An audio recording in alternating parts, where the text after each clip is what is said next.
Okay, thank you for joining us today, the 8th of February 2023 on the YAFTEMOPA Youth Vibes. I am Sheila Tanto and I'll be the host for this program today. And this, just to recap, this is the YAFTEMOPA Youth Vibes. And why the youths? Because we believe in the youths and we know that the youths have a stake in what Africa is and have a stake in what Africa becomes.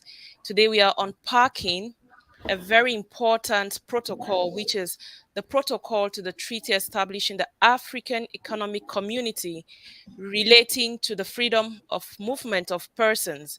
And this has to do with three dimensions: the free movement of persons, the freedom of establishment, and the rights of residents. And today with me in this platform, we have guest speakers who have joined us from around the world, from around Africa, to help unpack this very, very important protocol.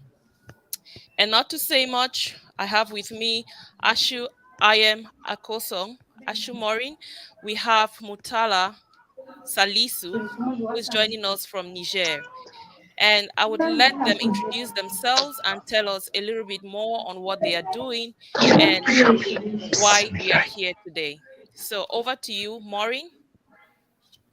Hi everyone. So I'm happy to be here. It's a pleasure to share my little experience that I have had with digitalization and the AFCTFA. So I am a Cameroonian and an entrepreneur, Ashu Morin. I'm founder of Aman Digital. I'm also brand champion for International Trade Center Ecom Connect, an e-commerce platform empowering youths and SMEs, women in Africa on digital skills that they need to be able to make their businesses profitable. I'm also country representative for African Women in Trade. So, like I said once more, thank you for having me here today. And then please let us know at the comment section where you're joining in from. Beautiful. That was our guest, Maureen from Cameroon, and we can see she's a lot into the digital world, the digital commerce, and they say the digital world makes the world much more global and makes the world a very small place. And we will be unpacking, she will be helping us understand how these borders come into play with the digital world and how digital commerce, for instance, e-com, uh, can be seen within the confines of the free movement of persons protocol. And our next guest, Mutala, over to you.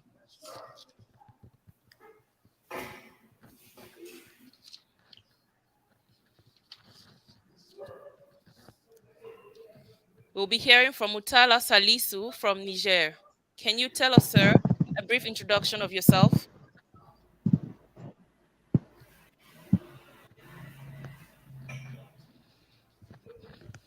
Hello, Mutala.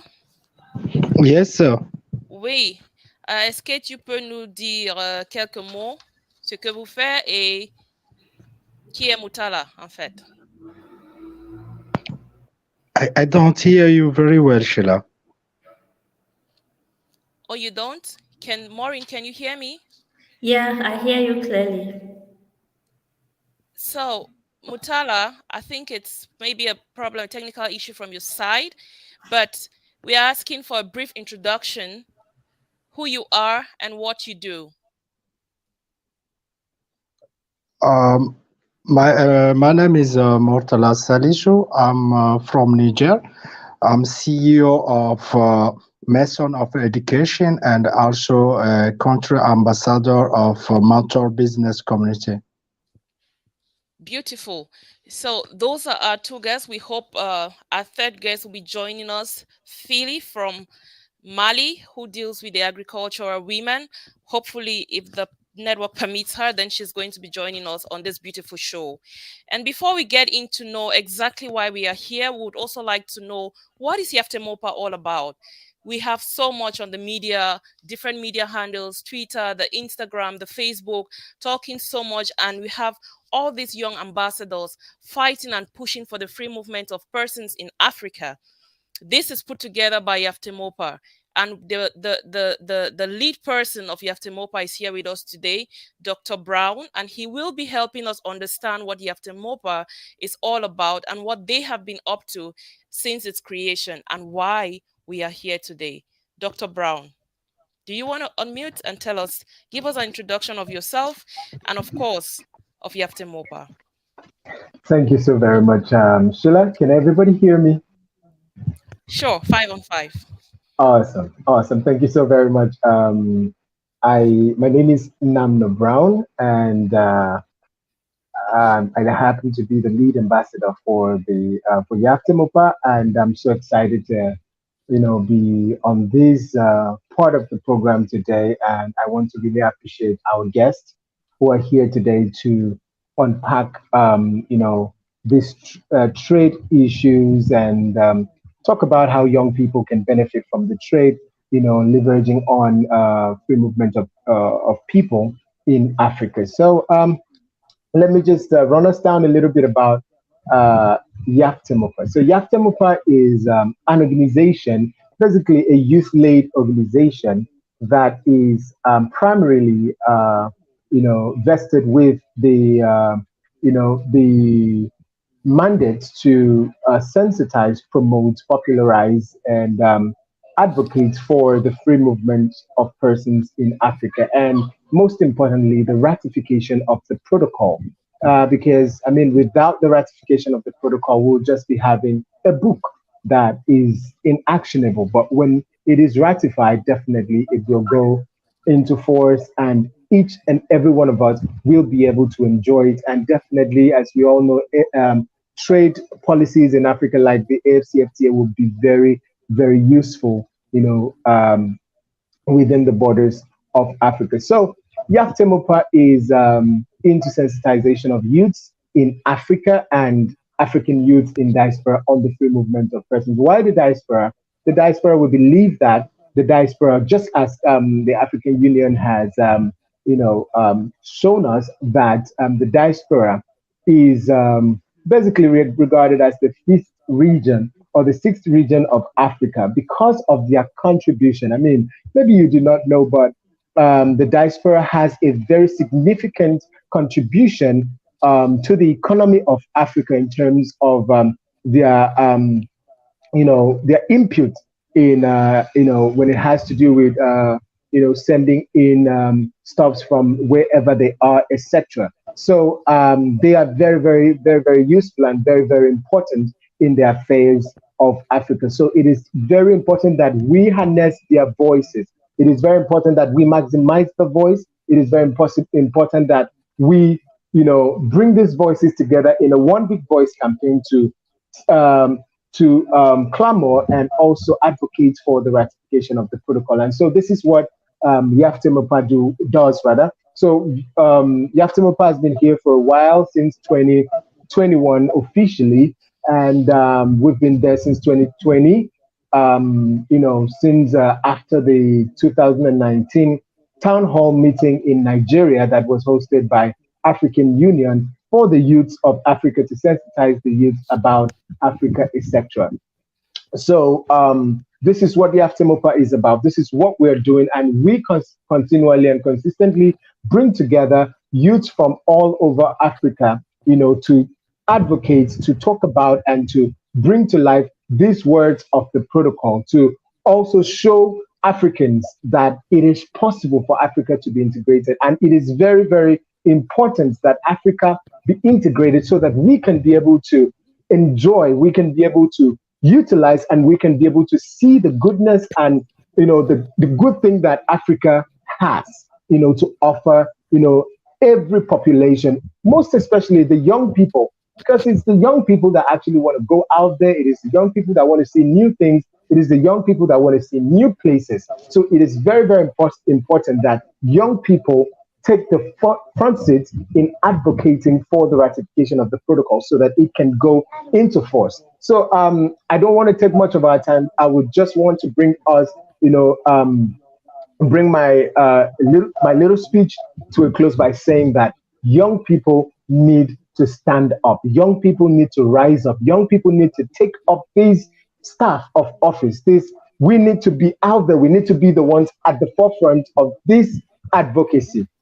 Calling for this. So thank you so very much, Sheila, for having me here. And I believe that we're going to have a wonderful deliberation. And thank you, guests, for coming in today. Thank you so much, Dr. Brown, for that beautiful recap of YAFTEMOPA in such a short while. I know we could say, or we could talk from now until infinity about the works of YAFTEMOPA and the beautiful things YAFTEMOPA is doing around the continent to bring this protocol to a reality. And of course, you said, yes, it is possible for Africa to be integrated. It is possible. We all believe in that, and that is why we are here today. And again, you said the diaspora has a key role to play. And so this is time, this is the time. I mean, no matter where you are, sons and daughters of Africa, no matter where you are, no matter where you're listening or watching us from, understand that you have a stake in the realization of the Africa we want. I mean, the African Continental Free Trade Area is one of the 13 flagship projects for the Africa we want on its Agenda 2063. That is why we are here today. We are talking about the YAFTEMOPA has had several other projects and several other topics which we have been listening from and which we have been debating about. But today we are looking at it from another lens. And that is why we have the topic border trade and women in development. We are bringing the women into it. The women are always the majority, but the women are always, I hope at least I have the support of Philly and Maureen on this. We are almost the less considered in most of these things. And that is why today we are bringing the women, border trade and women in development. We want to help leverage the free movement of persons protocol in these dimensions. And our beautiful guests will be taking us through 3 different thematic areas. Maureen will be talking to us today about young girls in trade leveraging the continental free trade area for today's online market space. And also Mutala will be talking to us about the trade opportunities for young people in Africa in a free marketplace. And our last guest, Philly from Mali, will be telling us more about the rural women developing the African woman in the borderlines to take advantage of the trade opportunities in a free Africa. We have a lot to unpack today, so please grab a cup or glass of wine, grab some juice, grab some water, and let's talk. Meanwhile, the comment section is there wherever you're watching from. Drop your comments, drop your ideas, drop your questions, and we'll be answering you live and direct from the studio. Meanwhile, Philly, we are happy to have you. Can you give us a brief introduction of yourself? Who is Philly? We would love to know more. Okay. Good morning, everyone. My Thank name you. is Philly Keita. I'm the founder and CEO of Agro Women, Agriculture Women Entrepreneurship, which is cereals and oilseed processing startup aiming to contribute to food security and women economic empowerment through value addition. So we are into cereals processing. Beautiful. It's Beautiful. it's really important for me today to participate, to have a say into this important debate because it will contribute to awake the youth mentality and the need for action in Africa. And I'm very proud to be part of this great initiative. So thanks a lot for inviting me for the honor of being a guest through the program. Thank you so much, Philly. And of course, it's an honor for us to have you here, despite your busy schedule. We are honored to have you amongst us, and of course, among your brothers and sisters across the globe, listening to you and watching you live. We hope to hear more on what you do with this agro women and how they also are part of this free movement of persons protocol. And just so we move ahead, just for people to understand why we are here, because we have this protocol that has been in place. Dr. Brown, can you give us or can you tell us so far when was this protocol put in place and how many countries in Africa have signed or ratified the protocol? then the public can understand why we are having this campaign and why we are having this awareness sensitization. We still have Dr. Brown with us? No? Okay. While we wait for Dr. Brown to join us, we are going to have the round table. We already got a brief introduction from our three speakers, and we are now going to dive into them, giving us a brief talk, just 5 minutes each, of the various thematic areas which they had. So we would like to begin with Mutala. If you're there, you can hear me. Mutala, we would like to get to Yes. you. Thank you.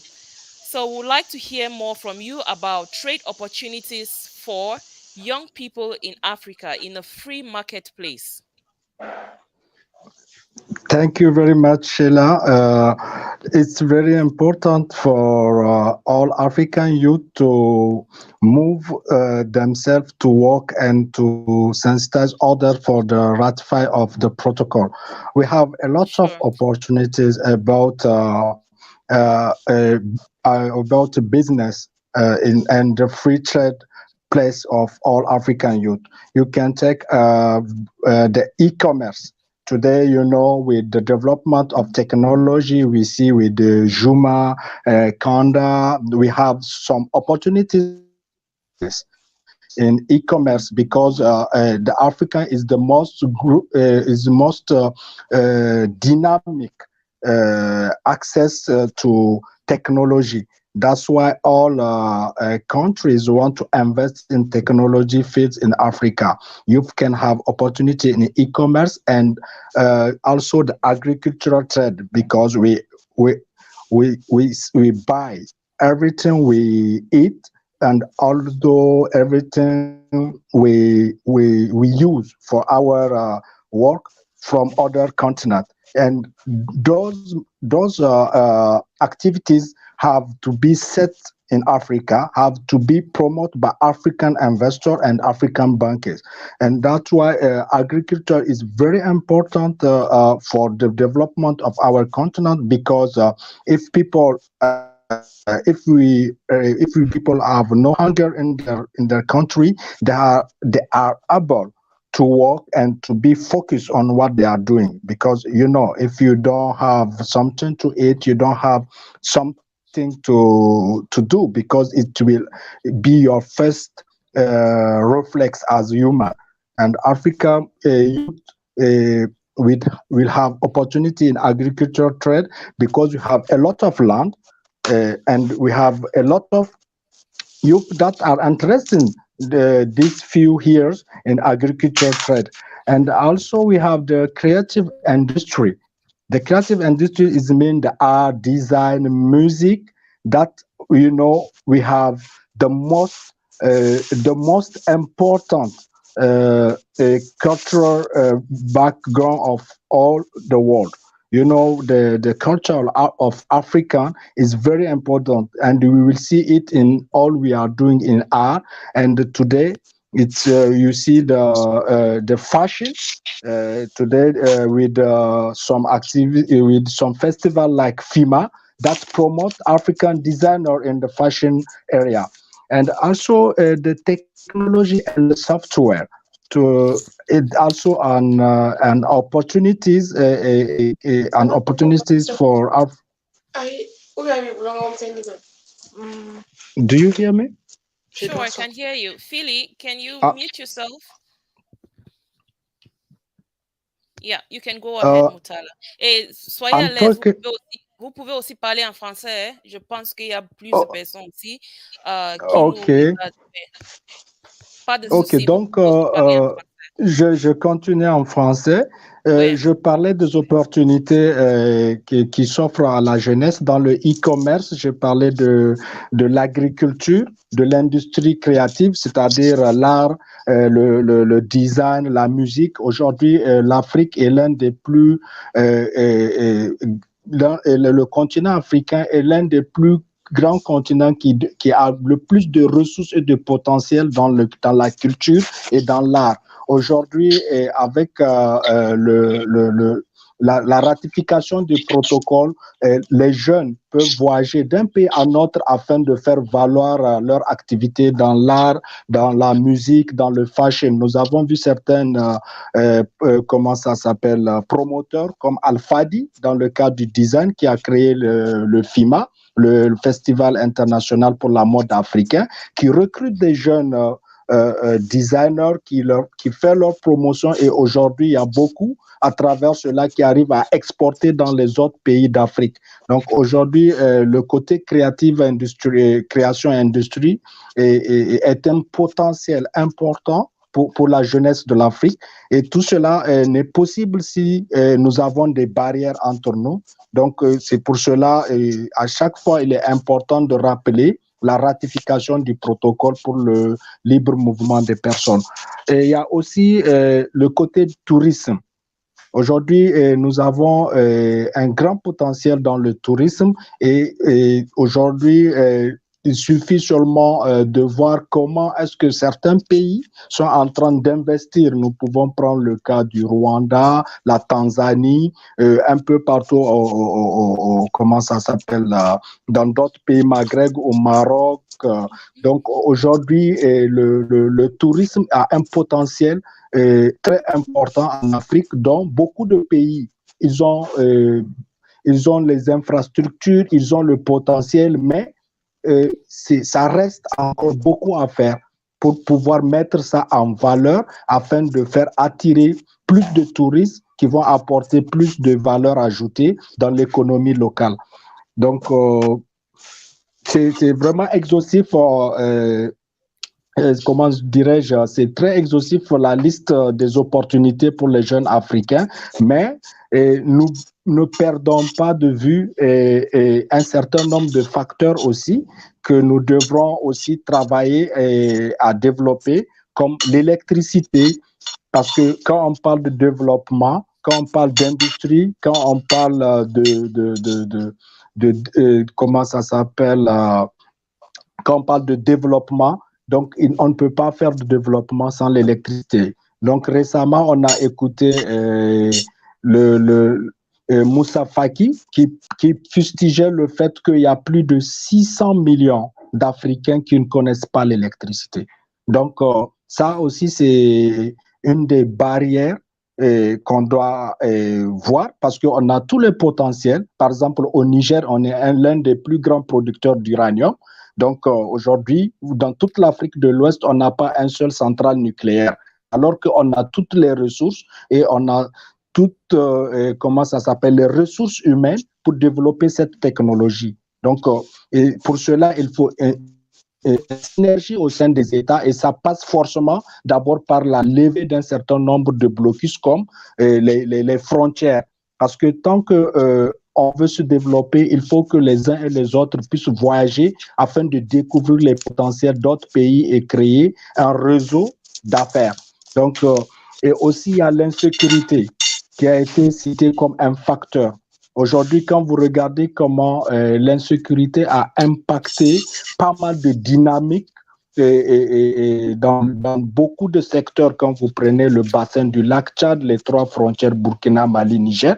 Donc, il y a beaucoup de dynamiques qui a été touchée dans ce sens-là. Donc, il est important, avec toutes ces opportunités que nous avons pour le développement et le libre échange, donc entre les différents pays du continent, qui est vraiment une opportunité pour les Africains si le protocole est signé. Mais avant cela aussi, nous devons voir les nouveaux facteurs qui s'imposent à nous, comme je l'ai dit, l'accès à l'électricité, l'accès au financement aussi pour les jeunes qui veulent créer des entreprises, et aussi l'insécurité qui demeure toujours un problème pour le développement du continent. Merci beaucoup, grand merci Moutala pour tous, parce que vous avez vraiment touché quelques points très importants que nous tous, on va encore faire le débat sur ça, surtout le problème de sécurité, et il y a aussi les petits problèmes comme l'électricité. Et en fait, ça nous dérange et ça dérange plusieurs jeunes pour avoir comme le free movement of persons maintenant qu'on voit. Mais very, very important and very quickly, we see that the free movement of persons has this lofty. If you haven't gone through the protocol, I invite you to take out some time and go through the protocol. It's so beautiful to see the points that were listed there and how we want to see Africa forge ahead in this particular direction. But we all know that this doesn't just come, it's not manna, it doesn't just fall from the sky, of course. It has to do with regional leaderships, and that is why a lot of people think that it has been easier to move from the regional levels towards this free movement of persons, for instance, the ECOWAS, rather than moving from a continental level. That we are going to unpack, and we are going to talk more on that. But it has to do with political and economic will. It has to do with internal and external support, which we have the diaspora, and we also have we, the youths. We have a lot to do with that. And of course, it takes a lot of monitoring put in place to ensure that these policies are actually being implemented to the core. And that is where the problem is. Beautiful policies, but little or no implementation nor follow up. We are going to go to our next speaker, and that will be Ashu Maureen Akosong. Ashu Maureen is joining us from Cameroon again, and she'll be telling us a lot about young girls in this e-com world and what these barriers will mean to them. Over to you, Maureen. You're muted. Thank you. I didn't feel that. Thank you so much once more. So now more than ever, especially with the AFCFTA, it's really important that the protocol on movement in persons is also pushed alongside, because it will really assist and facilitate women traders all around the borders and even within the countries. So Aman Digital is assisting women, youths, young girls to be able to build online presence through marketplaces so that they can be able to sell their products from whichever African country they are all over the continent. So digitalization has made it easy that someone in Cameroon can sell to the client in South Africa without them having physical contact.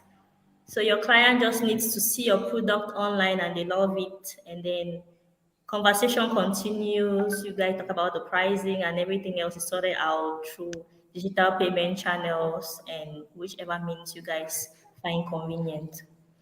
Now, I want to encourage young girls to take this digital age very seriously, AFCFTA seriously, because its vision is to alleviate poverty.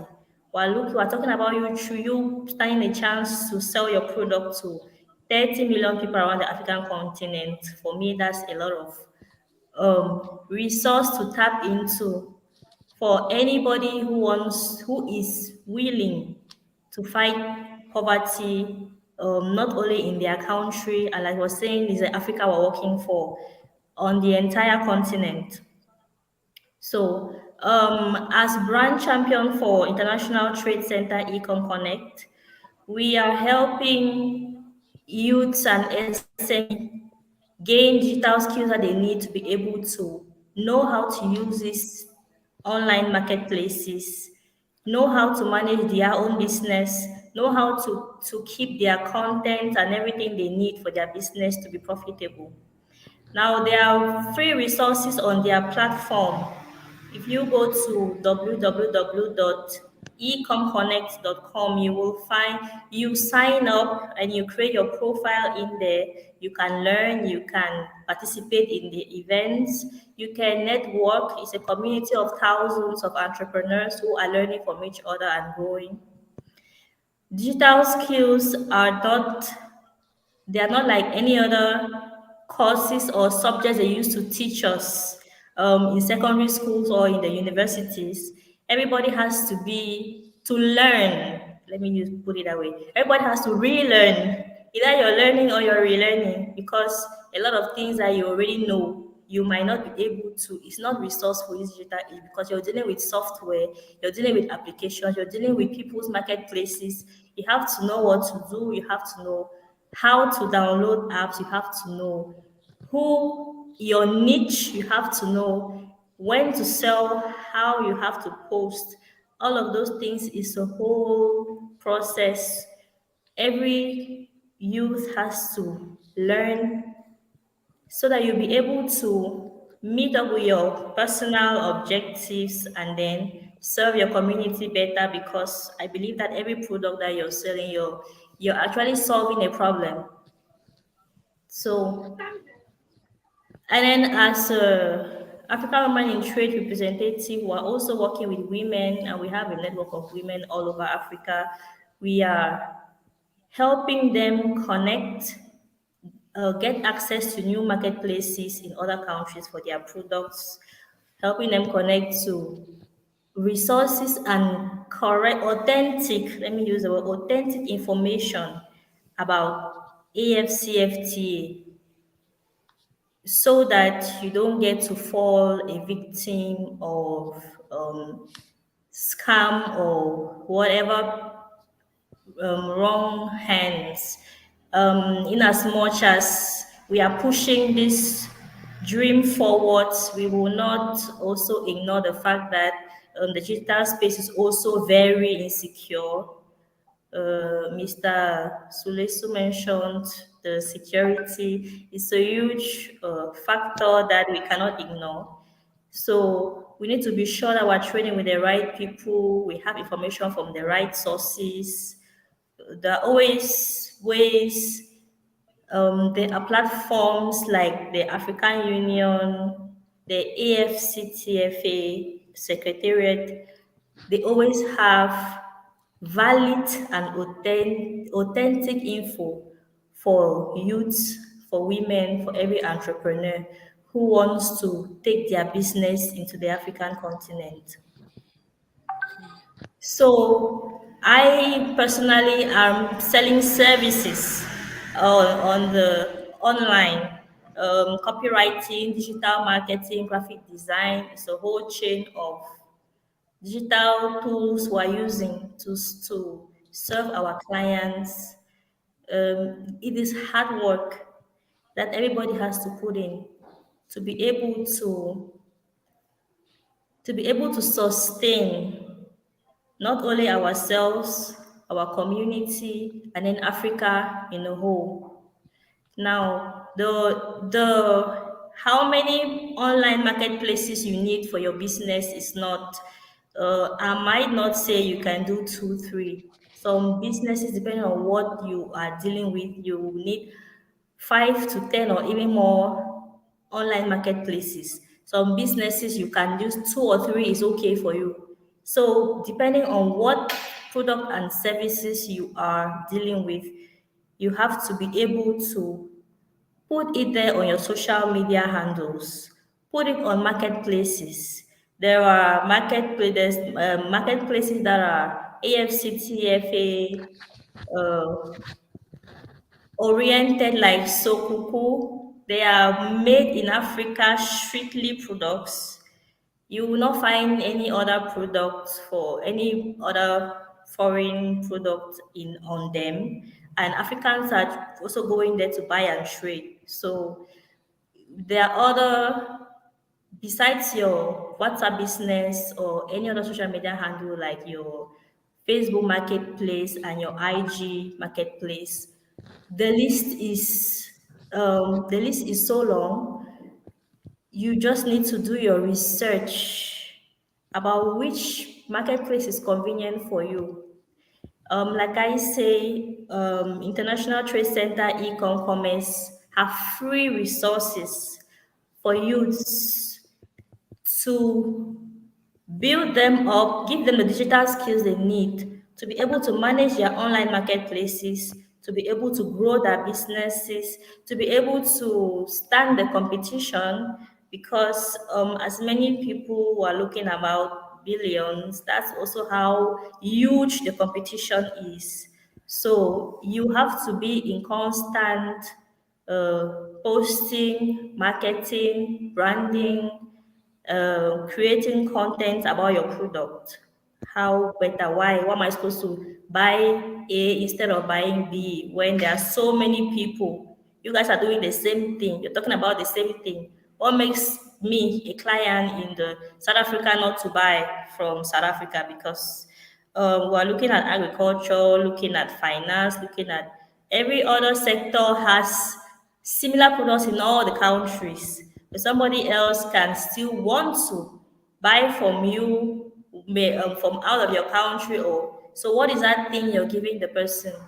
What extra um, quality you're brought to the table that will push somebody from not buying maybe in their own country and they want to try some other product from another African country. So basically, there is a lot of awareness and capacity building that's supposed to be done around the movement of people protocol, around AFCTFA. And I think that this kind of platform is a great opportunity because people are watching us from all over Africa and even in the diaspora. And so some people are hearing about this for the first time. Other people already know about it, and but they don't know how to go about it. And then something else that is always an issue is finance. And what I used to tell people is that sometimes when you have an idea, even if you start to run a social media platform about it, by the time you personally start to grow content, somebody else can even buy your idea. People have had investors in their businesses. When it's just a startup, somebody can see how you understand your market or how passionate you are about what you're doing, and then they want to invest in you or they want to partner or they want to collaborate, and then everything else shrinks from there. So we Sure. should really use this digital age. For me, it's really magical and powerful that we can be talking now and then everybody everywhere can can be online live with us or can then catch up what we're saying tomorrow any other time because I have a busy schedule and all of that. So Great. thank you guys. Thank you so much, Maureen, Your for attention. enlightening us more about the digital market space, the online market space, and how youths. This is the youth vibe, the Aftermopa youth vibe, and we are talking about youth seizing the opportunity, youths overcoming these barriers, youths having a voice in overcoming or in pushing for this protocol for the free movement of persons. Because, as Dr. Brown said earlier, it impacts us, the youths, more. We are the ones who want to go places. Salisu said, or he talked about the importance or the touristic sites we have across Africa. He talked about the enormous insecurity that still goes along with these things. Maureen has also highlighted the market space which we have and the beautiful things we have going on in different parts of Africa and the beautiful productions that are going on. But I have lots of questions that will be coming back to Mutala and Maureen on these issues. They look so beautiful, they look so lofty, they look so nice on the other side, but yet there are always issues and there are always challenges, and we'll be coming back to them with all these questions that are coming from the public watching us. And if you're still there watching us, please stay tuned. We still have a lot to go, and of course we love to have you watching us from that couch of yours. And our next guest will be talking to us about a topic so passionate, the rural women. It's something which is close to my heart always, because these are the people, these are the mothers and sisters that feed the world, but they are still the least talked about. Today we are going to hear more about the rural women, and Philly will be telling us about the rural women in Mali, those she's working with, those she works closely with, what they do, and how this whole barriers or these obstacles to the free movement of persons has impeded them in one way or the other. Our guest, Philly, you have the floor. Okay. Thanks for giving me the floor. I think I can continue the debate in French or Vous pouvez parler en français. Il n'y a pas de Ok. souci. Ok, je me sens plus L'Afrique à est l'aise en bilingue. français. Ok. Oui, l'Afrique est bilingue.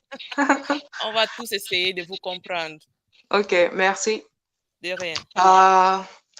Aujourd'hui, c'est un réel plaisir pour moi d'avoir mon mot à dire dans le développement de l'Afrique à travers l'initiative YAFTEMOPA, qui est un mouvement qui a de l'avenir, qui a de l'impact, qui va changer les choses en Afrique. Et là, c'est déplorable aujourd'hui de constater que plus de 50% des femmes sont actives dans le secteur agricole, mais seulement 5% des femmes ont accès à la terre. C'est-à-dire ce sont des centristes de terre. Et là, il y a un réel besoin de changement à ce niveau. La production, elle est faite de manière pénible. Elle travaille dans les zones rurales, par exemple à AgroWomen. Nous, on travaille avec des coopératives féminines. Elle arrive à produire, mais elle ne profite pas assez de leur production. Elles cultivent dans des conditions vraiment déplorables. Elles ont besoin du renforcement des capacités, elles ont besoin du financement, elles ont besoin d'avoir accès à des formations, des bonnes pratiques agricoles qui vont surtout les aider à pouvoir améliorer ce qu'elles font. Et là, aujourd'hui, l'accès au free mouvement, au protocole du free mouvement des personnes, c'est-à-dire, je mélange l'anglais et le français. Pas La de libre souci. circulation des personnes en Afrique est une initiative qui félicite vraiment d'être mise en place. Et là, parce que ça va permettre non seulement aux femmes entrepreneurs du secteur agricole, mais aussi à d'autres femmes entrepreneurs qui ne sont même pas du secteur agricole. Aujourd'hui, ça me fait mal que moi, en tant que femme africaine qui évolue dans le secteur agricole, qui fait les choses à petite échelle, n'arrive pas à travailler facilement. C'est-à-dire, c'est pas facile, ce n'est pas facile d'exporter. Ce n'est pas facile de travailler entre nous. Et là, il y a plein de défis. Il y a le défi d'accès au financement, le défi d'accès à la certification, parce que qui parle de nourriture parle de certification. Et là, dans des pays comme la France, les États-Unis, et ils exigent des documents. Wow. Et ils exigent des documents. Et là, entre nous, ça doit être plus facile. Par exemple, moi, je ne dois pas avoir des difficultés à pouvoir vendre dans des pays en Afrique. C'est dû au fait qu'il n'y a pas assez de moyens en place, il n'y a pas assez de logistique, il n'y a pas assez de collaboration entre les business women en Afrique. Et là, je suis très heureuse d'apprendre de ce que celle qui était en train de parler tout de suite. J'ai beaucoup aimé sa présentation. Et là, c'est important qu'on puisse profiter du digital parce que le digital aujourd'hui, ça peut beaucoup nous aider. Ça peut nous aider à atteindre nos objectifs. Par exemple, moi, étant au Mali, je peux profiter des plateformes e-commerce afin de pouvoir vendre mes produits et afin de pouvoir aider d'autres personnes. Moi, j'ai pu mettre en place une coopérative féminine et là, nous sommes 20 femmes entrepreneurs. Chacune se débrouille entre elles. Et là, actuellement, on a du mal à pouvoir écouler nos produits. Au niveau local, ça va, on arrive à vendre. Mais pour avoir accès à des clients, par exemple, souvent, il y a des commandes qui viennent des pays comme la Côte d'Ivoire. Et là, s'il y a des moyens qui sont en place, ça va contribuer non seulement au développement de nos pays, voire l'Afrique, parce que ça va impacter ces différentes zones-là. Et là, c'est vraiment nécessaire que la jeunesse puisse prendre conscience de l'importance de la libre circulation des personnes en Afrique, parce que c'est une cause noble et ça vaut vraiment le coup. Et là, j'invite les jeunes à s'intéresser à l'initiative, à s'intéresser à la cause Et j'invite aussi les femmes entrepreneurs à chercher à travailler ensemble. Rien ne vaut la collaboration. Personne ne viendra faire l'Afrique à notre place. C'est à nous de le faire avec nos Justement, moyens à bord. Nous avons tout ce qu'il faut. justement, L'Afrique, c'est le berceau de l'humanité. On a tout. On a tout. Et c'est à nous de pouvoir faire les choses ici chez nous. Et là, le développement, c'est bien beau de parler de ça dans des conférences, mais moi, je pense qu'il est temps qu'on soit vraiment dans l'action. Nous avons des ressources qui peuvent contribuer, qui peuvent créer non seulement de l'emploi pour des jeunes, mais aussi pour des femmes. Aujourd'hui, le secteur agricole est une mine d'or qui doit être exploitée, qui moi je trouve qui n'est pas assez exploitée en Afrique. Oui. Aujourd'hui, tout est à refaire. Nous avons tellement de choses à transformer ici en Afrique. Chaque pays africain a des céréales qui sont vraiment, qui peuvent vraiment contribuer au développement de l'Afrique. Par exemple, actuellement, je suis au Maroc. J'ai vu des initiatives ici qui m'ont impressionné. Ici, par exemple, la transformation, ils ont industrialisé, ils ont su industrialiser leur agriculture. Et là, ça profite bien au pays. Et c'est dommage que en Afrique de l'Ouest, que nous sommes un peu en retard par rapport aux autres. Et je pense que ça va changer dans les années à venir. Et là, c'est un travail à long terme, c'est un travail de vision. Et ça peut, il y a des problèmes comme le manque de financement, le manque d'accès au financement. Et sans cela, on ne peut pas travailler, mais déjà, le plus gros défi, c'est de commencer. Et les autres vont venir après. Et là, en tant qu'Africain, c'est important pour moi d'inviter des investisseurs africains à croire aux initiatives africaines. Ils doivent croire en nous, ils doivent investir dans nos projets. On doit collaborer ensemble.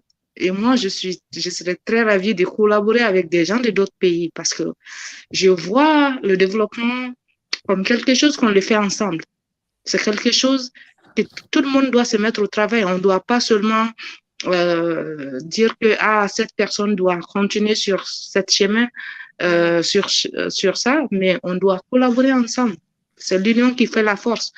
Comme le dit Thomas Sankara, he who feed you, control you. Celui qui vous nourrit, vous contrôle. Oui. Et là, l'Afrique doit pouvoir nourrir l'Afrique. L'Afrique doit pouvoir développer l'Afrique.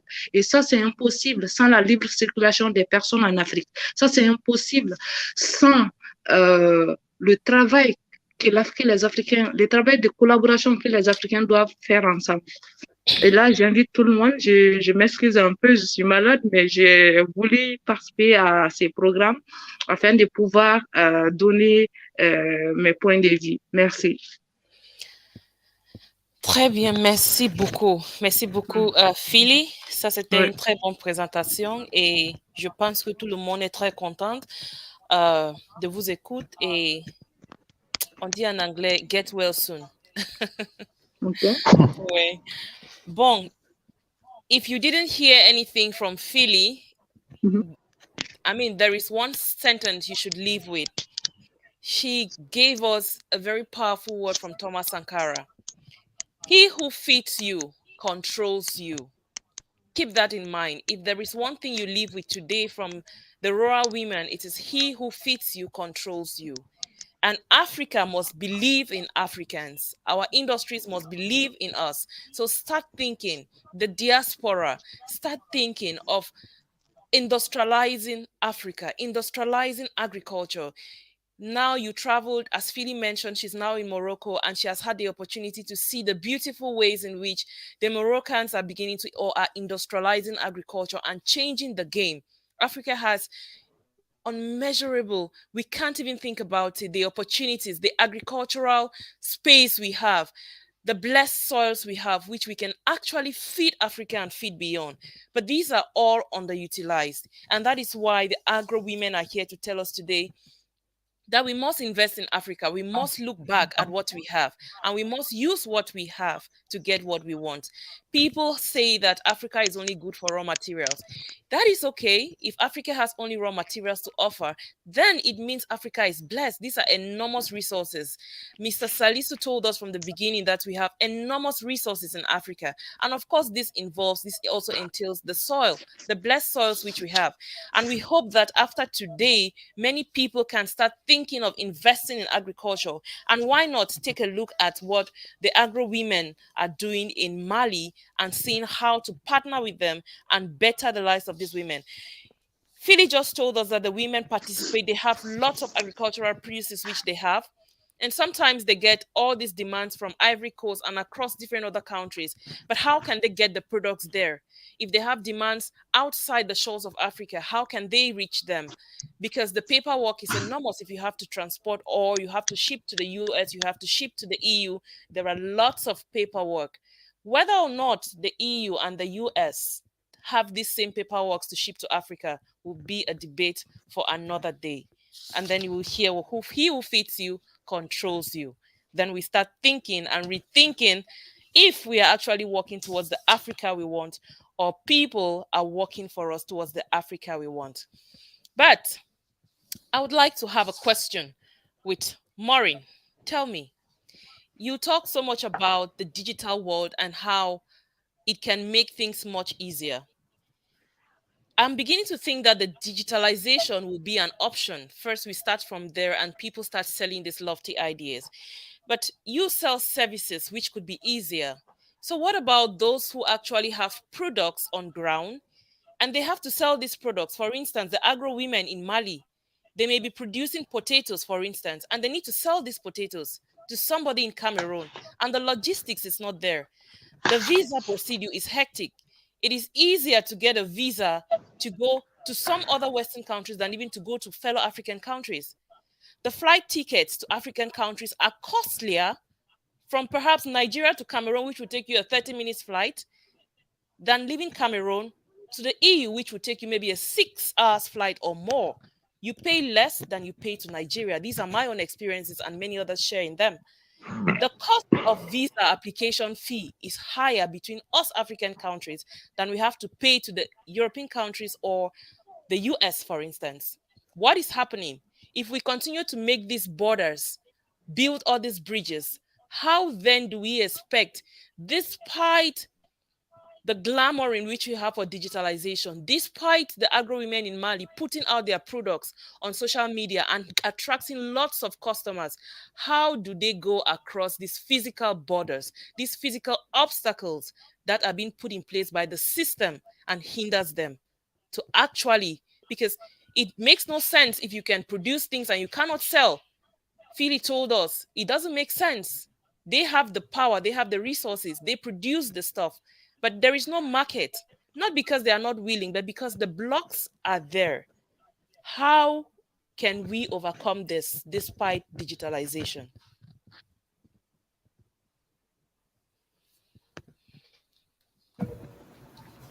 Yeah, of course, the blocks are there because one thing I'm sure about AFCFTA and YAFTEMOPA is that when everything has been said and done, it will be easier for people and services to be able to move all over the continent.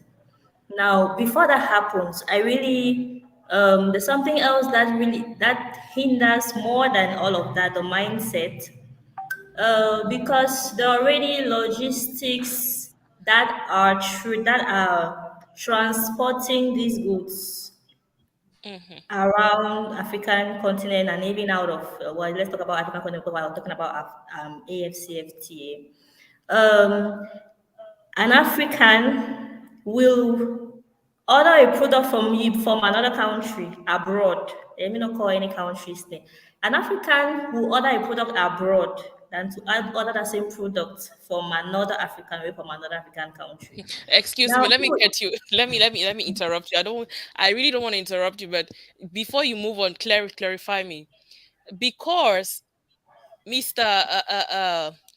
Salisu I'm sorry, I love the Y- Salisu more than Mutala. Yes, you can set Salisu. Okay, it's Mr. okay for me. Salisu, he mentioned Yeah. about insecurity. This is something very, very pertinent when we are talking about borders, whether physical borders or non physical borders. I mean, there is a lot of, I'm not saying that there are no fake companies and all of that, but it's kind of easier to check these fake companies outside of Africa. But if I'm to order something from Nigeria or order from Mali or order from Mauritania, I become skeptical because at the end of the day, I can't check the registration of this company. I can't trust even the ministries to verify this company for me. If my money gets missing, I don't know whom to report to. There are lots of barriers.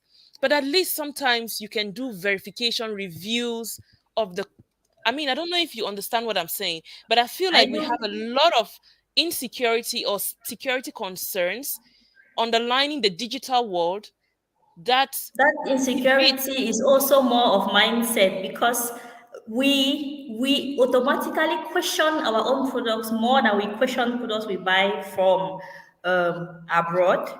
Okay, are we First of questioning the all, products or are we questioning the secondly, source of the products? come again. Are we questioning the quality of the product or are we questioning the source of the product? When is our product? When is African made or your neighbor made Okay, it? You question okay, all. sure, okay. You question all. But Yeah. when it comes from somewhere else, it's okay. Even if the product had expired from there. I don't know. Me, I've personally experienced it. I'm talking about my personal experiences. That Okay. somebody would normally question something that their brother produces than to Hmm. question something that they bought abroad or Hmm. from one brokan. I mean, we call it brokan here. Hmm. So the truth is that what I want to say is, before AFCFTA started, trade was going on. And even after AFCFTA, they are working on how trade will be better. About the product authenticity or quality, the last time we had a conference with His Excellency Wam Kelemene, they are actually working on a way of having on the goods of origin so that they have that authentified, let me say, logo or mark of those AFCTA products that they are trading around the continent. So I think that if all of that is put in place, it will solve your question you're talking about. How will you trust or that this product is authentic or this one is not?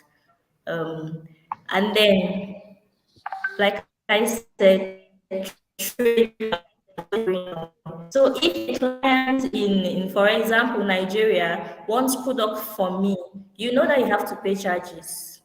You know that you have to, depending on the quantity of the product that you want, depending, if you want to go into details of trading that much quantity, you have to have, it needs to be a business that is legally registered because nobody will trade if you don't have if the business, you can easily sell online in your country without having to have a registered business. Nobody might come for you or question you or all of that. But when you want to start to export, that business must first of all be registered in your country. Or if you don't have funds enough for registration, I have seen associations who do that, who work with producers, and then they use their documents. You guys sign some form of percentage sharing. I think that in the meantime, people have to look for those means that will make the trading easier.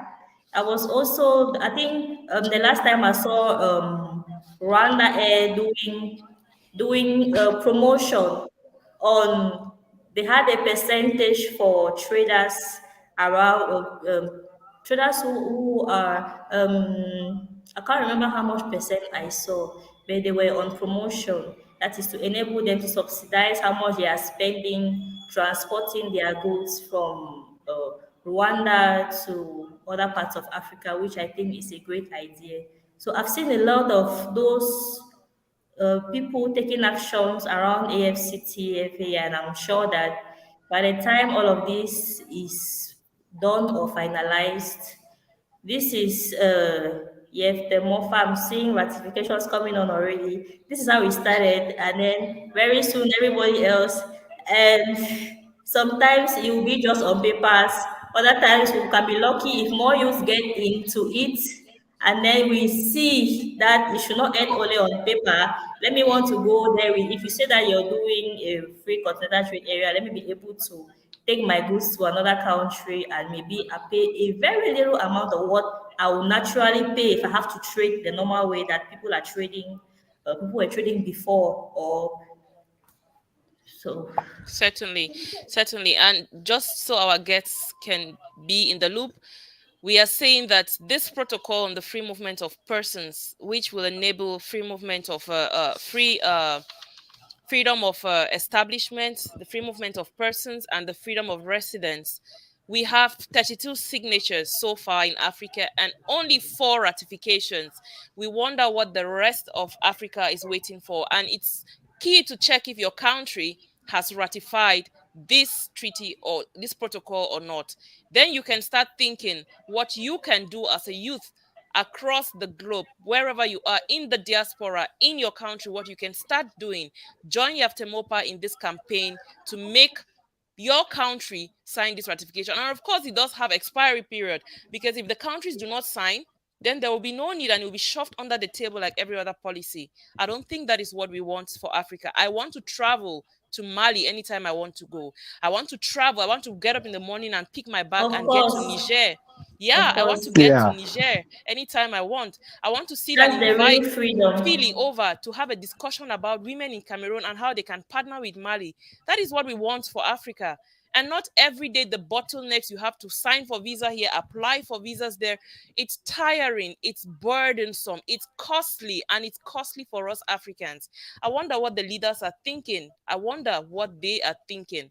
They have to have a rethink about these things and what they actually said. Some people say Africa is good at drafting beautiful policies and zero implementation. It seems to be Yeah. the point. Yeah, I don't know if you agree with me, but if you read the protocol, it's beautifully drafted. Beautifully. I mean, It's you have true. almost nothing to add. It's beautifully Very drafted. beautiful. But I'm wondering what they sat on the table, those who drafted this protocol, and yet to sign it is an issue. We need to start thinking.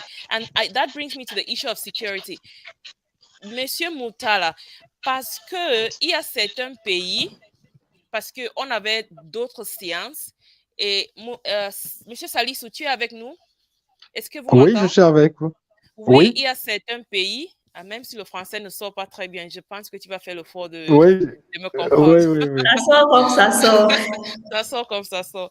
Donc, il y a certains pays qui ont, bon, c'est une problème pratique, hein, parce que si, par exemple, il y a un pays qui a déjà un certain niveau, en Afrique, on a les pays qui sont encore très derrière, comme Philly nous dit, ils ont un peu retard. Il y a d'autres qui ont trop avance. Oui, Donc, si on dit aujourd'hui, si disons qu'on on dit que, bon, il n'y a pas de souci, tout le monde peut faire le marché n'importe où, vous pouvez entrer au Niger comme vous voulez, vous pouvez aller au Cameroun comme vous voulez. Il y a les pays qui ont le problème avec ça parce que vous pouvez, comme il n'y a pas un moyen de regarder la sécurité, qui est qui, les problèmes d'identification. Et si on laisse aujourd'hui que on entre sans problème, sans regarder tu es qui, on voit seulement que tout le monde est africain. Et demain, il y a trop de problèmes, par exemple au Niger, et on dit que le problème, c'est à cause de plus de Camerounaises qui entrent au Niger. Comment ils peuvent faire pour gérer ce genre de problème? Parce que ça doit arriver. On ne sait pas ce que les Camerounaises font au Niger, on ne sait pas ce que les Niger font au Cameroun. Comment on peut faire oui. pour adresser ce genre de challenge? Oui, déjà, et comme l'a dit notre collaboratrice, la digitalisation, elle est très importante. Aujourd'hui, le contrôle est plus facile quand on va vers la digitalisation et mieux que dans la pratique actuelle. Parce que quand vous prenez des pays, comme Philly l'a dit, au Maroc, que j'ai visité récemment, donc ils sont très en avance dans la digitalisation. Donc le contrôle des gens et de leurs mouvements est plus pratique. Donc pendant la Covid, là-bas, la vaccination et tout n'était pas compliqué parce que tout le monde est identifié dans une base de données. On connaît l'adresse de tout le monde et comment et les programmes de vaccination ont été faits en ligne et les gens, chacun sait d'avance où est-ce qu'il va aller se vacciner. Donc, je pense que pour résoudre ce genre de problème, en tant que jeune, on doit s'engager davantage.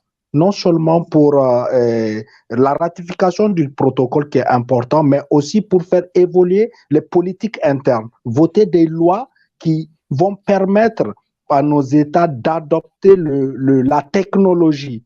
Si aujourd'hui, je vous prends l'exemple du Niger, que des mails des ministères sont sur Yahoo et Gmail.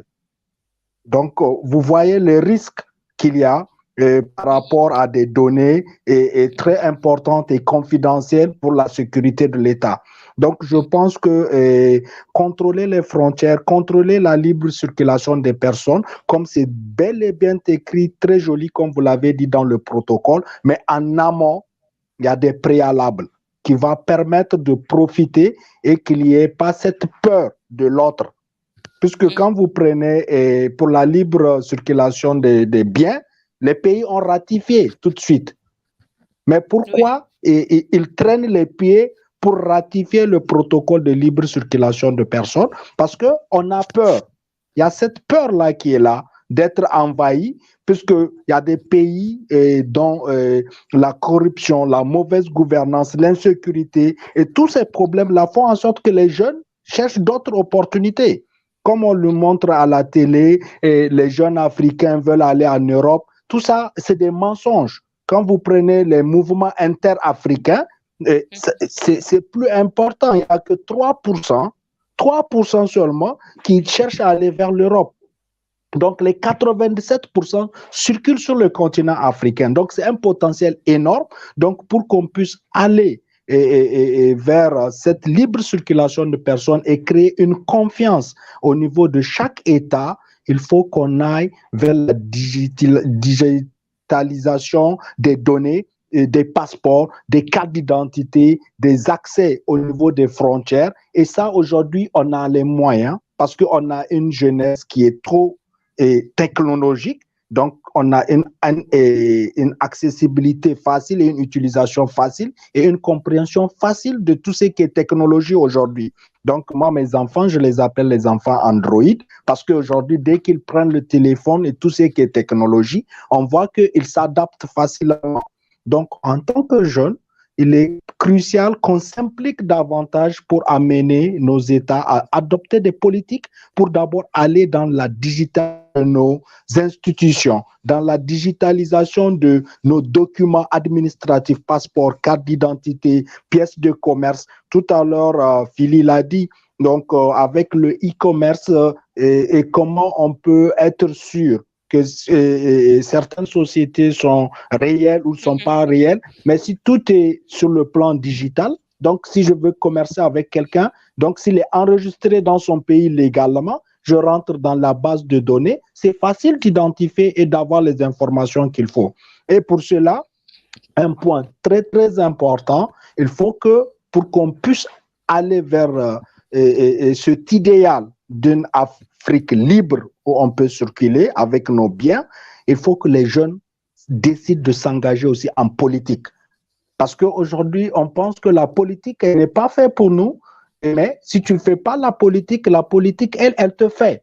Parce que c'est là-bas on vote les lois, c'est là-bas on prend les décisions qui engagent tout le pays. Donc, si on se met en retrait de la politique, comment on peut faire avancer les lignes? Comment on peut faire avancer les mentalités? Parce qu'il y a le problème aussi de mentalité qu'on doit travailler là-dessus, que ce soit parmi certaines jeunesses. On a vu en Afrique du Sud comment ils attaquent les Nigérians. Donc, toutes ces barrières de mentalité, en tant que jeune, et quand on s'engage aussi en politique, une partie, on partage la même vision pour notre continent, c'est plus facile pour nous d'harmoniser nos efforts. Mais si on reste de côté, on laisse les autres faire la politique, nous on va faire le business et tout. Mais si les politiques, les policies, les lois et tout ne répondent pas à notre aspiration, on va faire du surplace. On va faire du surplace, donc il est important en tant que jeune qu'on s'engage davantage dans la digitalisation pour permettre vraiment à ce que les contrôles des frontières et des personnes puissent être rapides et puis fiables et qui met tous les États en confiance et les personnes circuler d'un pays à un autre sans qu'on puisse avoir peur et sans qu'on puisse avoir peur aussi de ne pas savoir combien de personnes rentrent dans nos pays. Donc récemment, je suis sur la frontière algérienne dans la ville où je vis. Donc chaque semaine, il y a plus de 3000, 2000 jeunes qui sont rapatriés de vers l'Algérie, qui sont de plusieurs nationalités. Et c'est aussi un problème, hein?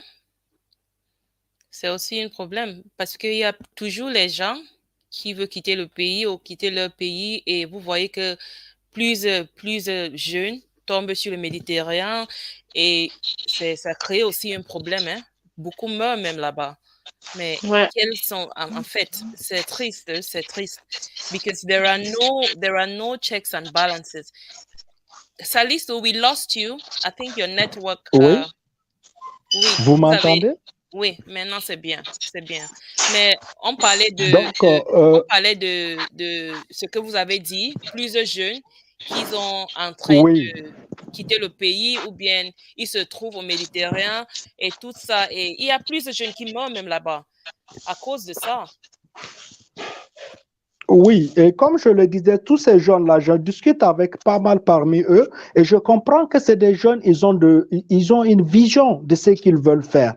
Mais les opportunités ne sont pas créées pour leur permettre de mettre en valeur leurs compétences, de mettre en valeur et idées qu'ils ont, qui sont souvent très originales. Donc, d'où la nécessité pour eux de voyager vers d'autres pays. Et maintenant, comme je l'ai dit, la plupart des voyages se fait en intra-africain. Maintenant, avec toutes ces barrières, et donc qui ne sont pas contrôlées, surtout avec l'insécurité. Donc, je pense que en tant que jeunes, nous avons davantage à faire. Par exemple, les genres de sensibilisation et de campagnes en ligne qu'on fait pour la YAFTEMOPA est très important, puisque beaucoup de jeunes aujourd'hui ont cette ignorance de ce qui se passe et ce qui se décide. Parce qu'ils ne s'intéressent pas, comme je l'ai dit, à la politique et à la vie du pays. Donc, c'est à nous de les sensibiliser, c'est à nous de les amener à comprendre que nous avons un rôle à jouer parce que nous sommes une population jeune en Afrique, dans tous nos pays, et notre nombre ne doit pas être négligé. On doit travailler sur le nombre parce qu'on est nombreux. Donc, ce nombre-là, si on s'y met davantage, si on s'engage dans tous les domaines, politique, culture, économie, dans tous les domaines, je pense qu'on va arriver à la masse critique qui va nous permettre de faire le changement qu'on veut. Et pour cela, il faut qu'on s'engage davantage dans la sensibilisation et l'accompagnement des jeunes. Exactly. And that was it from Mr. Salisu. He said, if you don't want to lead, then anybody will lead you. So to the youths who shy away from politics, youths who shy away from leadership positions and leadership roles, this is the takeaway from him. If you don't want to be led by, I would say, by fools or failed leaders, then you must engage in politics. You must be ready to sit on the driver's seat, because only then can you determine, only then can you take full responsibility, full accountability for the kinds of policies that are implemented, the kinds of policies that are voted, and policies that will benefit every youth, because we are the ones feeling the weight of this non-movement of people across different countries in Africa. There is a lot youth will want to do together. There is a lot we will want to do across the different countries. There is a lot we will want to do, but we are limited by papers across different countries. papers. Before we even get to the finance, sometimes people have the finances, but again, the bottleneck, the bureaucracy, the length of time you take to get these visas, it's discouraging. I don't know if Maureen has joined us, but Uh, if she's listening to us, I wanted to tell her that Cameroon has not ratified the treaty. And permit me to give a félicitation à Mali, félicitations au Niger, parce qu'ils ont déjà signé et ratifié cette ouais. protocole. Mais le Cameroun, pas encore. Je ne sais pas ce qu'ils pensent. Mais Maureen, tu es là. Vous pouvez aussi commencer. You have to join YAFTEMOPA in this campaign and make sure that your country also puts Je, a pen to this protocol. ouais, je voudrais ajouter quelque chose. Oui. Je pense que aujourd'hui, c'est important pour l'Afrique d'arrêter de consommer ce que les autres produisent. L'Afrique doit consommer l'Afrique. Bien Nous sûr. devons valoriser nos ressources, c'est-à-dire la transformation, la production. Nous devons valoriser la chaîne de valeur agricole en Afrique. C'est un réel besoin. Sans cela, il n'y a pas de développement. Et les femmes, c'est la colonne vertébrale du développement. Et là, elles ont besoin de soutien, surtout dans les zones rurales. Elles ont besoin d'accompagnement. Elles ont besoin des ressources qui vont leur permettre de pouvoir développer leur agriculture. Parce que le développement de l'Afrique, c'est impossible sans l'agriculture et les femmes. Et là, j'invite nos autorités, j'invite les Africains à croire en Afrique, à consommer l'africain, à arrêter d'import, c'est-à-dire à diminuer le taux d'importation. C'est-à-dire, on ne doit pas continuer à contribuer à l'économie d'autrui. On doit contribuer à notre propre économie afin de pouvoir s'en sortir. Et sans cela, on peut rien faire. Sans cela, il n'y a pas de développement. Donc, oui, j'invite la jeunesse à l'action. Very, very true. And that is a very, very strong action point, which we also take as a resolution. Africa should consume Africa. Africa has a lot, as Philly has said. We should learn to consume Africa. But I understand also, Philly, most times the problem is Africans are not even aware. We seem to know more about the not just the diaspora, because I would say they seem to know more about outside of Africa, goods that come from outside of Africa, and that is because they have the ease to import than the ease we have to export. And this is the issue. If those outside of Africa cannot value our products well enough to be exported, then why do we Africans continue to value the products which we do not even know how they are produced to be imported? Yes. So we leave our borders open and free for any kind, and that is why most African countries have become dumping centers. We've become dumping centers not just for agricultural products, but also for other products. Don't you talk about clothes, shoes. You don't want to hear about the second-hand markets. Yes, it may serve some people across population, but we have industries within Africa who produce these things, especially in the agricultural sector. And if we constantly ensure and check the import versus exports and ensure that we consume Africa, then we are going to help the rural women, for instance, to grow. We are going to boost up the agricultural sector. It is no doubt. I mean, every other African country has seen that agriculture is a gateway to our development, and we must exploit it. We must exploit the agricultural sector. And what other way than to consume our own products? But also, agro women. I'm not sure if you have, as our fellow colleagues were saying, digitalization. It goes a lot. Are you thinking about digitalization? Do you have a page where you showcase your products? Do you engage other platforms and other women to see and have these exchange programs? But I'm curious to know, Philly, what are the challenges the agro women face, which could be borders? Do you have issues, for instance, Mali crossing or the women, you crossing to sell your products to the neighboring countries? Yes. Currently, we are facing several challenges because we don't have access to internal market. Be, being able to serve our client from other countries. So this is important. Today it is very difficult for startup to export products. So But excuse me, where is the problem from? Is it from Mali requesting so much documentation, or from the other country requesting so much documentation? from other countries, for example, in US and France, it demands certification. And for African countries, it's about logistic. It's costly, and is today is a very is not good that our flights it's costly. It's costly to have flight from different African countries. C'est vrai. The price is higher. For example, to leave France to Morocco is too cheap. If you check, the flight rate is too cheap. But from Mali to Morocco is too costly. And we need this. We need that they make things easy for us. As Very true. businesswomen, it's important to have access to other markets.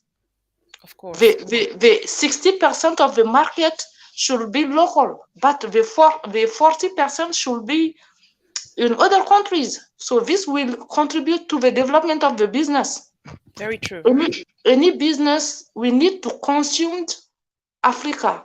We need today. I will be one of my proud will be that I can say that agro-women products is selling in Ivory Coast, Senegal, Burkina Faso, Niger. So this is very important. Or Cameroon. So we need to collaborate between us. We need to work between us because no one cannot develop alone. We need other to develop Can you ourselves. hear me? And yes, and the need for action for the ratification of the protocol is necessary. It's very important that other African countries sign the document because it's very important. It will make things more easier. It's not normal that we take visa to travel to another African countries. This is not normal. Even to come in Morocco, you need a document, an e-visa called AVM. So we need e-visa. So this is not normal. We are African countries. They should not make us white. Okay. I think it's no sense. It's no sense. Any continent cannot develop by doing this. We need to have a borderless Africa. We need to work together to do our business freely. So we need to easy things. So thank you. Sure. So can you hear me? Yes, I can get you. You can hear me? Yes, I'm getting you. Yes, Well, yes, for me. I'm not sure. I'm not. I don't know why I don't hear you, people, or it's from my end. Can you hear me already? yes, I'm getting So you. thank you very much, Philly, for that explanation. Thank you so much for that explanation. I think it was very, very clear. We still have a lot to unpack, but I'm afraid time is also not on our side. I'm not sure if Maureen is still with us or she's left the room, but we will all have a word for our audience. And just to say thank you very much to all our audience listening to us and watching us from across the world. Those back home, those in the diaspora, wherever you are, we are very grateful for this time.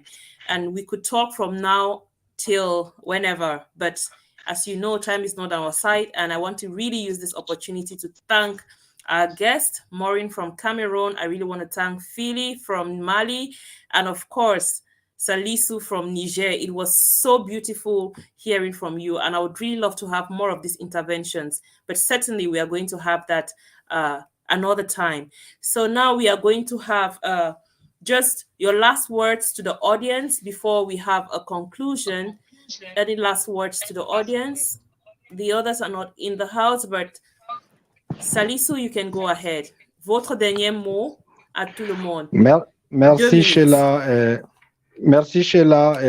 Mon appel pour la jeunesse africaine est ce que on doit se réveiller parce qu'aujourd'hui le monde, on est arrivé à un moment où nous voyons tout le monde entier pense pour l'Afrique, tout le monde entier a le regard sur l'Afrique, tout le monde entier voit l'Afrique comme l'avenir, mais pas les Africains. Mais nous, notre génération, on doit prendre ça comme une grande opportunité pour faire bouger les lignes dans tous les domaines, comme je l'ai dit. On doit s'engager davantage dans tous les domaines de développement, à commencer par la politique. Parce que c'est les politiques qui décident, c'est les politiques qui votent les lois, c'est les politiques qui donnent les orientations. Donc, je suis pour qu'on fasse les affaires et tout. J'appelle les jeunes à s'engager en politique au niveau local pour siéger au conseil municipal et au niveau national pour siéger au niveau des assemblées afin d'accompagner et sensibiliser les autres pour qu'on puisse voter les lois qu'il faut, harmoniser et les lois avec certains pays afin qu'on puisse nous-mêmes prendre notre destin en main et ratifier le protocole afin que la libre circulation des personnes et des biens en Afrique puisse être une réalité pour nous tous. Thank you. Thank you so much. Thank you so much, Mr. Salisu, for that. Do we still have Philly in the house? Philly or Maureen, do we still have any of them in the house? Okay. C'est un autre Great. I problème think qu'on doit Maureen is gérer not en there. Afrique. They already have issues, but I just want to use this opportunity to thank you all. I think you're still watching from wherever you are. Thank you so much for joining us on this beautiful episode. And it's still the YAFTEMOPA Youth Vibes, and you can join us every time, once a month, to listen to these beautiful discussions from our talented people across Africa. We would always bring you the best of minds, the best of mindsets to share with you. I was just about rounding off, and then Maureen pops in. Maureen, we are taking the last words. We have just 4 minutes to go, Okay. so give us 1 minute last word for our beautiful audience. All right, thank you guys for staying with us this long. I've had a little bit unstable connection. That's why I've been on and off. Thank you, Yaftamofa. I'm so honored to be here, sharing with like-minded youths who are interested to push AFCTA forward and the movement, free movement of persons. So we stay connected. I'm open for partnership, business deals. Keep in touch. I don't know if it's possible to share anyway. We can always relate. Thank you guys so much. Great. Thank you so much, Maureen. And permit me say thank you again in a special way. Beyond meeting here, Maureen is also a sister and a colleague on several other platforms. And thank you so much for the beautiful work you do for the young girls, the young boys across Cameroon and other parts of Africa in teaching them about digital space and learning how to go. I mean, to use the digital world to cross some of these barriers. And thank you also, Mr. Salisu, for the beautiful works you do in Niger with the people over there. We hope that beyond this platform, we can also get to see or to meet one day. I mean, sometime Africa is small and the world is a small place. I see Philly was trying to join in, but it's been impossible. We have 2 minutes to shut down, and I want to thank you so much across the world, our brothers and sisters, all the sons and daughters of Africa.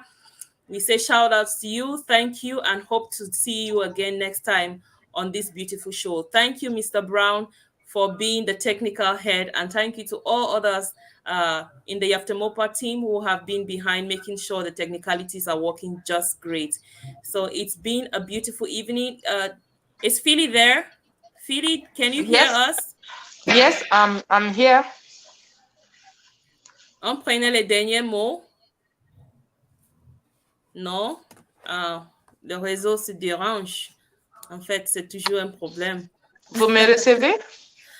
Mais merci beaucoup. Merci, Yaftemopa. And we say, long Merci. live Yaftemopa, long live Africa. And until next time, it's a bye from here at the studio. Thank you so Bye. much and have a Bye. beautiful evening. Thank you Maureen, Bye. have a too. beautiful evening. Salisu, and to you, Philly. And our Thank, regards, of course, to the agro women. We hope to thank you. see and to work with them, collaborate more with them in the nearest future. Thank you and bye for now. Thank you. Thank you, Sheila.